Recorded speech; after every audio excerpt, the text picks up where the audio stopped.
আসসালামু আলাইকুম বন্ধুরা, আজকে সকালে কি নাস্তা রেডি করব তাই এখন দেখাবো। দুধ চায়ের জন্য দুধ চুলায় বসিয়ে দিয়েছি, চিনি দিয়ে দিব,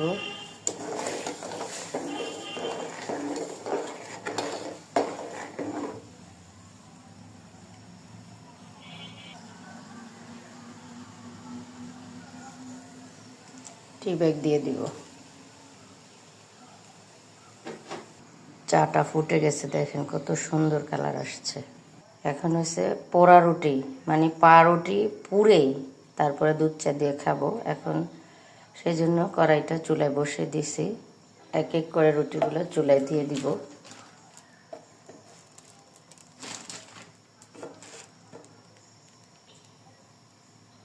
উল্টায় দিয়েছি, দেখেন একটু পুড়ছে, সুন্দর কালার আসছে, পুরে মশমশা হয়ে গেছে, একবার টোস্ট বিস্কুট। রুটি ভাজা হয়ে গেছে, এখন চাটা আবার একটু গরম করে নিব।